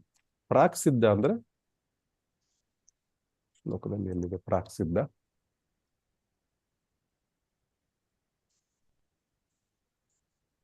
ಇಲ್ಲಿದೆ ಪ್ರಾಕ್ ಸಿದ್ಧ. ಸೊ ಭಗವಂತನಿಗೆ ಪ್ರಾಕ್ ಸಿದ್ಧ ಅಂತ ಮೊದಲು ಕರೆದಿದೆ. ಅಸ್ತಿತ್ವದಲ್ಲಿದ್ದ, ಸೃಷ್ಟಿಗೆ ಮೊದಲು ಅಸ್ತಿತ್ವದಲ್ಲಿದ್ದ. ಹಾ, ಕರೆಕ್ಟ್. ಪ್ರಾಕ್ ಸಿದ್ಧ ಅಂದ್ರೆ ಪ್ರಾಕ್ ಸಿದ್ಧಂ ಅಂದ್ರೆ ಮೊದಲು, ಸೃಷ್ಟಿಗೆ ಮೊದಲು ಇದು ಅಸ್ತಿತ್ವದಲ್ಲಿ ಇರುವಂತದ್ದು. ಪ್ರಾಕ್ ಸಿದ್ಧ ಅಂದ್ರೆ ಪ್ರಕೃತಿಯ ಗುಣಗಳು ಮತ್ತು ಈ ಜಗತ್ತು ಸೃಷ್ಟಿಯಾಗುವಕ್ಕೆ ಮುಂಚಿಂದನೇ ಭಗವಂತ ಇದ್ದ. ಭಗವಂತ ನಂತರ ಬಂದಿದ್ದು ಈ ಸೃಷ್ಟಿ ಮತ್ತು ಪ್ರಕೃತಿಯ ಗುಣಗಳೆಲ್ಲವೂ ಬಂದಿರೋದು. ಸೊ ಹೇಗೆ ಒಂದು ಯಂತ್ರದ ಒಂದು ಬಿಡಿಭಾಗ ಏನಿರುತ್ತೆ, ಆ ಯಂತ್ರದ ಬಿಡಿಭಾಗ, ಆ ಯಂತ್ರವನ್ನು ತಯಾರಿಸುವ ಸಂಪೂರ್ಣ ಇಂಜಿನಿಯರ್ ಬಗ್ಗೆ ಏನು ಗೊತ್ತಿರಲ್ಲ, ಯಂತ್ರದ ಬಿಡಿ ಬಗ್ಗೆ ಏನು ಗೊತ್ತಿರುತ್ತೆ. ಹಾಗೆ ನಾವು ಕೂಡ ಒಂದು ಸಣ್ಣ ಒಂದು ಬಿಂದು ಅಷ್ಟೇ. ಭಗವಂತನ ಒಂದು ಐಶ್ವರ್ಯದಲ್ಲಿ ನಾವು ಒಂದು ಸಣ್ಣ ಬಿಂದು, ಅಥವಾ ಭಗವಂತನ ಸೃಷ್ಟಿಯಲ್ಲಿ ನಾವು ಒಂದು ಸಣ್ಣ ಬಿಂದು ಅಷ್ಟೇ. ಆ ಸಣ್ಣ ಬಿಂದುವಿಗೆ ಸಂಪೂರ್ಣ ಭಗವಂತನ ಬಗ್ಗೆ ತಿಳ್ಕೊಳ್ಳಿಕ್ಕೆ ಹೇಗೆ ಸಾಧ್ಯ? ಸೊ ಶ್ರೀಲ ಪ್ರಭುಪಾದರು ಹೇಳ್ತಾ ಇದ್ರು, ನಿಮ್ಮ what you can understand from your tiny brain ಅನ್ಬಿಟ್ಟು. ಅಂದ್ರೆ ನಮ್ದು ಅಷ್ಟು ಸಣ್ಣ ಮೆದುಳು, ಆ ಸಣ್ಣ ಒಂದು ಡಾಟ್ ಇದ್ದ ಹಾಗೆ, ಭೂಮಿಯೇ ಒಂದು ಡಾಟ್ ಇದ್ದ ಹಾಗೆ ಭಗವಂತನಿಗೆ. ಸೊ ಇದು ಸಂಪೂರ್ಣ ಆದಿಶೇಷನಿಗೆ ಭೂಮಿ ಒಂದು ಸಂಪೂರ್ಣ ಬ್ರಹ್ಮಾಂಡ, ನಮ್ಮ ಬ್ರಹ್ಮಾಂಡ ಏನಿದೆ ಒಂದು ಸಾಸಿವೆ ಕಾಳಿನ ಹಾಗೆ. ಅವನು ತನ್ನ ತಲೆಯ ಮೇಲೆ ಇಟ್ಟುಕೊಂಡು ಇದನ್ನು ಬ್ಯಾಲೆನ್ಸ್ ಮಾಡ್ತಾ ಇರ್ತಾನೆ. ಸೊ ಅಂತಹ ಸಾಸಿವೆ ಕಾಳಿನಲ್ಲಿ ನಾವು ಒಂದು ಭೂಮಂಡಲದಲ್ಲಿ, ಆ ಭೂಮಂಡಲದಲ್ಲಿ ಇನ್ನೂ ಸಣ್ಣ ಒಂದು ಭೂಮಿ, ಸೊ ಅದರಲ್ಲಿ ಒಂದು ಸಣ್ಣದೊಂದು ದೇಶ, ಅದರಲ್ಲಿ ಒಂದು ಸಣ್ಣದೊಂದು ರಾಜ್ಯ, ಒಂದು ಸಣ್ಣದೊಂದು ಡಾಟ್ ಅಷ್ಟೇ ನಾವು. ಸೊ ಅದು ಕಣ್ಣಿಗೆ ಕಾಣಿಸೋದಿಲ್ಲ. ಭಗವಂತನ ಲೆಕ್ಕಕ್ಕೆ ಅದು ಮೈಕ್ರೋಸ್ಕೋಪ್ ಹಾಕೊಂಡು ನೋಡ್ಬೇಕು, ನಾವಾಗ್ಲೇ ಕಣ್ಣು ಕಾಣಿಸೋದು. ಸೊ ಆದ್ರೆ ಅದೇ ರೀತಿ ಸೊ ಹೇಗೆ ನಮ್ಗೆ ಇದು ಸಂಪೂರ್ಣ ಭಗವಂತನಿಗೆ ಒಂದು ಕಣ ಅಷ್ಟೇ, ನಾವು ಕಣದಿಂದ ಸಂಪೂರ್ಣ ಭಗವಂತನ ತಿಳ್ಕೊಳ್ಳಿಕ್ಕೆ ಹೇಗೆ ಸಾಧ್ಯ? ಒಂದು ಬೆಂಕಿಯ ಕಣಕ್ಕೆ ಒಂದು ಕಿಡಿ ಏನಿದೆ, ಅದರಿಂದ ಸಂಪೂರ್ಣ ಬೆಂಕಿಯನ್ನು ತಿಳ್ಕೊಳ್ಳಿಕ್ಕೆ ಅದಕ್ಕೂ ಸಾಧ್ಯವಾಗುವುದಿಲ್ಲ. ಅದೇ ರೀತಿ ಈ ಶ್ಲೋಕದಲ್ಲಿ ಅದನ್ನೇ ಹೇಳ್ತಾ ಇದ್ದಾರೆ, ನಮಗೆ ಗುಣಾತೀತನಾದ ಭಗವಂತನನ್ನು ಪೂರ್ಣವಾಗಿ ತಿಳಿಲಿಕ್ಕೆ ಸಾಧ್ಯವಾಗುವುದಿಲ್ಲ. ಸೊ ಇದು ಮೊದಲನೇದು. ಮೊದಲನೇದು ಇಂದ್ರಿಯಗಳ ಮಿತಿ, ಎರಡನೇದು ಕಾರ್ಯ ಮತ್ತು ಕಾರಣದ ತರ್ಕ, ನಂತರ ಆವರಣದ ಪ್ರಭಾವ. ಇಲ್ಲಿ ಆವರಣ ಅಂದ್ರೆ ಗುಣ ಸಂವೃತ ಅಂತ ಹೇಳ್ತಾರೆ. ಗುಣ ಸಂವೃತ ಅಂದ್ರೆ ಇದರಲ್ಲಿ ನಾವು ತ್ರಿಗುಣಗಳ ಒಂದು ಪರದೆ ಒಳಗಡೆಗೆ ಬಂದಿಯಾಗಿದ್ದೇವೆ. ತ್ರಿಗುಣಗಳ ಏನಿದೆ, ಮಹಾಮಾಯ ಏನಿದೆ, ಇದು ಮಹಾಮಾಯೆ ನಮ್ಮ ಮುಂದೆ ಒಂದು ಕರ್ಟನ್ ಹಾಕ್ಬಿಟ್ಟಿದೆ, ಇದು ಪರದೆಯನ್ನು ಹಾಕಿದೆ. ಈ ಪರದೆಯ ಮೂಲಕವಾಗಿ ನಾವು ಏನನ್ನು ಹೊರಗಡೆ ನೋಡ್ಲಿಕ್ಕೆ ಸಾಧ್ಯ ಇಲ್ಲ. ಸೊ ಈ ರೀತಿ ಇಷ್ಟು ನಮಗೆ ಮೊದಲನೇದಾಗಿ ಇಂದ್ರಿಯಗಳ ಒಂದು ಪರಿಮಿತಿ ಇದೆ, ಜೊತೆಗೆ ನಾವು ಒಂದು ಸಣ್ಣ ಕಣ, ಜೊತೆಗೆ ನಮಗೆ ಅದ್ರ ಮೇಲೆ ಒಂದು ಕರ್ಟನ್ ಬೇರೆ ಇದೆ, ದೊಡ್ಡ ದಪ್ಪದ ಒಂದು ಕರ್ಟನ್ ಇದೆ. ಆ ಕರ್ಟನ್ ಎಷ್ಟು ದಪ್ಪ ಇದೆ ಅಂದ್ರೆ, ಎಷ್ಟು ನಮ್ಮ ಅಹಂಕಾರ ಇದೆಯೋ ಅಷ್ಟು ದಪ್ಪ ಆ ಕರ್ಟನ್ ಇದೆ. ಸೊ ಆ ಕರ್ಟನ್ ಮೂಲಕವಾಗಿ ನಾವು ಏನ್ ನೋಡ್ಲಿಕ್ಕೆ ಸಾಧ್ಯ? ಭಗವಂತನ ತಿಳ್ಕೊಳ್ಳಿಕ್ಕೆ ಸಾಧ್ಯ ಅಲ್ವಾ? ಸೊ ಅದರಿಂದ ನಮ್ಗೆ ಏನು ಸರಿಯಾಗಿ ಕಾಣಿಸೋದಿಲ್ಲ, ಭಗವಂತನ ಬಗ್ಗೆ ನಮ್ಗೆ ಏನು ಗೊತ್ತಾಗೋದಿಲ್ಲ. ಯಾಕಂದ್ರೆ ಭಗವಂತ ಸತ್ವ, ರಜ ಮತ್ತು ತಮೋ ಗುಣಗಳ ಪ್ರಭಾವದಿರುವ ಆ ಕರ್ಟನ್ ಇಂದ ಆಚೆ ಕಡೆ ಇದ್ದಾನೆ. ಸೊ ಆಚೆಗಿರುವ ಪರಮಾತ್ಮನ ಸತ್ಯ ನಮಗೆ ದರ್ಶನ ಆಗುದಿಲ್ಲ. ಸೊ ಅದರಿಂದ ಇಲ್ಲಿ ನಳಕುವರ ಮತ್ತು ಮಣಿಗಿರುವನು ಹೇಳ್ತಾ ಇದ್ರೆ, ಭಗವಂತನೇ ನೀನು ಭೌತಿಕ ಗುಣಗಳಿಗಿಂತ ಮೊದಲೇ ಇದ್ದವನು. ನಾವು ಈ ಗುಣಗಳಿಂದ ಆವೃತವಾಗಿರುವುದರಿಂದ ಇಂದ್ರಿಯಗಳ ಮೂಲಕ ದೊರೆಯುವ ಜ್ಞಾನದಿಂದ ನಿನ್ನನ್ನು ಅರಿಯಲಿಕ್ಕೆ ಸಾಧ್ಯವಿಲ್ಲ. ನೀನು ಇಂದ್ರಿಯಗಳಿಗೆ ಅಗೋಚರ. ಆದ್ರೆ ಇಲ್ಲಿ ಭಕ್ತಿ ರಸಾಮೃತ ಸಿಂಧುವ ಶ್ಲೋಕದ ಪ್ರಕಾರ ನಾವು ಒಂದು ಇಂದ್ರಿಯಗಳ ಮಿತಿ ಮತ್ತು ಏನಿದೆ, ಆ ಇಂದ್ರಿಯಗಳ ಮಿತಿಯನ್ನು ಮೀರಿ ನಾವು ಬೆಳೀಬಹುದು. ಹೇಗೆ ಅಂದ್ರೆ, ನಾವು ಕೇವಲ ಭೌತಿಕ ವಸ್ತುಗಳನ್ನು ಅಳೆಯಲು ಅಥವಾ ಈ ನಮ್ಮ ಇಂದ್ರಿಯ ವಸ್ತುಗಳೇನಿದೆ, ಇದು ಕೇವಲ ಭೌತಿಕ ವಸ್ತುಗಳನ್ನು ತಿಳ್ಕೊಳ್ಳಿಕ್ಕೆ ಮತ್ತು ಗ್ರಹಿಸ್ಲಿಕ್ಕೆ ವಿನ್ಯಾಸಗೊಳಿಸಲಾಗಿದೆ. ಸೊ ಇದರಿಂದ ನಾವು ಸೂಕ್ಷ್ಮವಾದ ವಸ್ತುಗಳನ್ನು ನೋಡ್ಲಿಕ್ಕೆ ಸಾಧ್ಯ ಇಲ್ಲ. ನಮಗೆ ಗ್ರೋಸ್ ಐಸ್ ಅಂತ ಏನ್ ಹೇಳ್ತೇವೆ, ಒಂದು ಒಂದು ಭೌತಿಕ ಒಂದು ಕಣ್ಣುಗಳಿಂದ, ನಾವು ಭೌತಿಕ ದೇಹದಿಂದ ನಾವು ಸೂಕ್ಷ್ಮವಾದ ವಸ್ತುಗಳನ್ನು ಗ್ರಹಿಸ್ಲಿಕ್ಕೆ ಸಾಧ್ಯವಿಲ್ಲ. ಯಾಕಂದ್ರೆ ಅದಕ್ಕೆ ವಿನ್ಯಾಸಗೊಳಿಸಿಲ್ಲ ನಮ್ಮ ದೇಹವನ್ನು. ಸೊ ನಮ್ಮ ದೇಹ ಡಿಸೈನ್ ಮಾಡಿರೋದೇ ದೊಡ್ಡದು ನೋಡ್ಲಿಕ್ಕೆ ಅಷ್ಟೇ, ಸಣ್ಣ ನೋಡ್ಲಿಕ್ಕಲ್ಲ.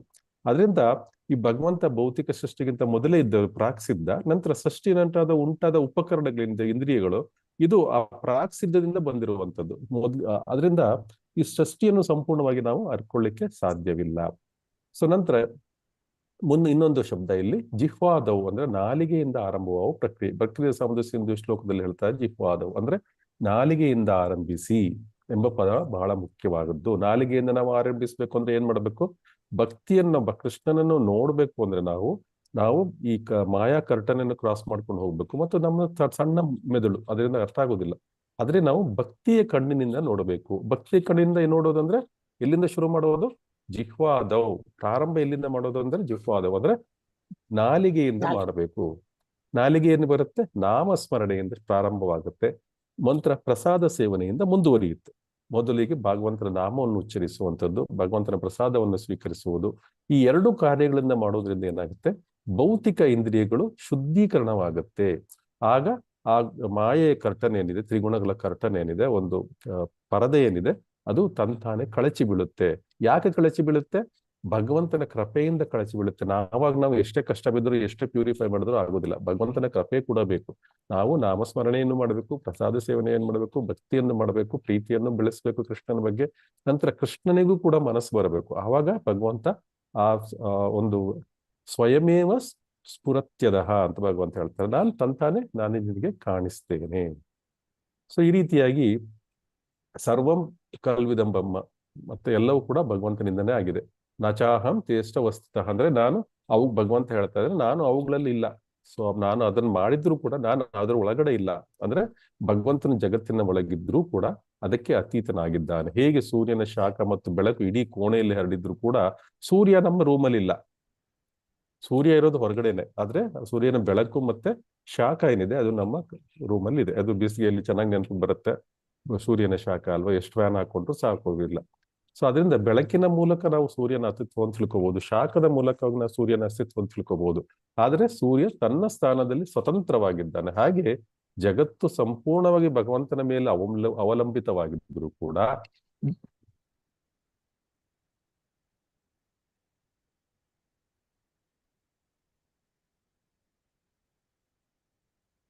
ಜಗತ್ತು ಸಂಪೂರ್ಣವಾಗಿ ಭಗವಂತನ ಅಸ್ತಿತ್ವದ ಮೇಲೆ ನಿಂತಿದ್ರು ಕೂಡ ಭೌತಿಕ ದೃಷ್ಟಿಕೋನ ಉಳ್ಳವರಿಗೆ ಈ ಸೂಕ್ಷ್ಮ ವ್ಯತ್ಯಾಸ ಕಾಣಿಸುವುದಿಲ್ಲ. ಅದರಿಂದ ಇಲ್ಲಿ ಶ್ಲೋಕದಲ್ಲಿ ಹೇಳಿದ್ದಾರೆ, ಅತ ಕೃಷ್ಣ ನಾಮಾದಿ ಅಂದ್ರೆ ಕೃಷ್ಣ ನಾಮ ರೂಪಗಳನ್ನು ಕೇವಲ ಇಂದ್ರಿಯ ತರ್ಕಗಳಿಂದ ತಿಳ್ಕೊಳ್ಳಿಕ್ಕೆ ಸಾಕಾಗುವುದಿಲ್ಲ. ಸೇವೋನ್ಮುಖೆ ಸೇವೆಯ ಮನೋಭಾವ ಇದ್ದಾಗ ಮಾತ್ರ ಭಗವಂತನ ಸತ್ಯವು ಪ್ರಕಟವಾಗುತ್ತೆ. ಭಕ್ತ್ಯಾಮಭಿಜಾನಾತಿ ಅಂದ್ರೆ ಭಕ್ತಿಯ ಒಂದು ವಿಶೇಷ ಇಂದ್ರಿಯ, ಅದು ಒಂದು ಕೂಡ ಇಂದ್ರಿಯ ಇದ್ದಾಗೆ ಅಂತ ಹೇಳ್ತಾ ಇದ್ದಾರೆ ಈ ಶ್ಲೋಕದಲ್ಲಿ. ಅಂದ್ರ ಈ ಇಂದ್ರಿಯ ಅಂದ್ರೆ ಇದು ಜ್ಞಾನದ ದೀವಿಗೆ ಇಟ್ಕೊಂಡಂಗೆ. ನಮ್ಗೆ ಇವಾಗ ಲೈಟ್ ತೋರಿಸ್ತಾ ಇದೆ, ಭಕ್ತ್ಯಾನಮಿ ಜಾನಾತಿ ಅಂದ್ಬಿಟ್ಟು. ಆಮೇಲೆ ಮೃತ್ಸ್ಯಾನಿ ಸರ್ವಭೂತಾನಿ, ಎಲ್ಲವೂ ಭಗವಂತನಲ್ಲಿದೆ, ಆದ್ರೆ ಅವನು ಲೌಕಿಕ ವಸ್ತುವಿನಂತೆ ನಮ್ಮ ಕಣ್ಣಿಗೆ ಕಾಣಿಸ್ಲಿಕ್ಕೆ ಸಿಗೋದಿಲ್ಲ. ಸೊ ಈ ವ್ಯವಸ್ಥೆಯಲ್ಲಿ ಜ್ಞಾನ ಅನ್ನೋದೇನಿದೆ ನಾವು ಪಡ್ಕೊಳ್ಳುವ ವಸ್ತುವಲ್ಲ, ಅದು ಬದಲಿಗೆ ಅದು ಭಗವಂತರು ನಮಗೆ ನೀಡುವ ಪ್ರಕಾಶ. ಸೊ ಈಗ ಹೇಗೆ ಅಂದ್ರೆ ನಾವು ಈಗೆಲ್ಲ ಒಂದು ಅಡ್ವರ್ಟೈಸ್ಮೆಂಟ್ಗಳು ಬರ್ತಾ ಇದೀವಲ್ಲ, buy one get one free, buy one get two free ಅಂತ ಹೇಳ್ಬಿಟ್ಟು, ಇದು ಹಾಗೇನೆ. ನಾವು ಮಾಡ್ಬೇಕಾಗಿರೋದೇನೋ ಭಗವಂತನನ್ನು ನೋಡ್ಲಿಕ್ಕೆ ನಾವು ಜ್ಞಾನವನ್ನು ಬೆಳೆಸ್ಕೊಳ್ಳುವ ಅವಶ್ಯಕತೆ ಇಲ್ಲ. ನಾವು ಭಕ್ತಿಯನ್ನು ಮಾಡಿದ್ರೆ ನಮಗೆ ಜ್ಞಾನವೂ ಕೊಡ್ತಾನೆ ಭಗವಂತ, ಜೊತೆಗೆ ಈ ವೈರಾಗ್ಯವನ್ನು ಕೂಡ ಕೊಡ್ತಾನೆ, ಭೌತಿಕ ವಸ್ತುಗಳ ಮೇಲೆ ವೈರಾಗ್ಯವನ್ನು ಕೂಡ ಕೊಡ್ತಾನೆ. ಸೊ ನಾವು ಬೆಳೆಸ್ಕೋಬೇಕಾಗಿರೋದು ಏನು ಅಂದ್ರೆ ಭಗವಂತನಲ್ಲಿ ಪ್ರೇಮ ಮಾತ್ರ, ಅದೊಂದನ್ನು ಮಾತ್ರ ನಾವು ಪಡ್ಕೊಳ್ಬೇಕು, ಅದನ್ನ ಪರ್ಚೇಸ್ ಮಾಡ್ಬೇಕಷ್ಟೇ.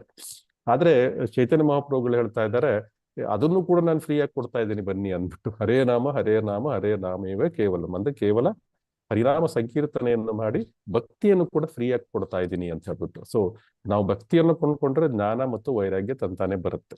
ಆದ್ರೆ ಚೈತನ್ಯ ಮಹಾಪ್ರಭುಗಳು ನಮ್ಗೆ ಏನ್ ಹೇಳಿದ್ದಾರೆ, ಅದನ್ನು ಕೂಡ ನಾನು ಫ್ರೀ ಆಗಿ ಕೊಡ್ತಾ ಇದ್ದೀನಿ, ಬನ್ನಿ ತಗೊಳ್ಳಿ ಅಂತ ಹೇಳ್ತಾ ಇದ್ದಾರೆ.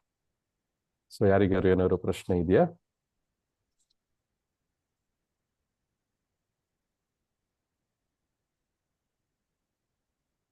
ಹರೇ ಕೃಷ್ಣ.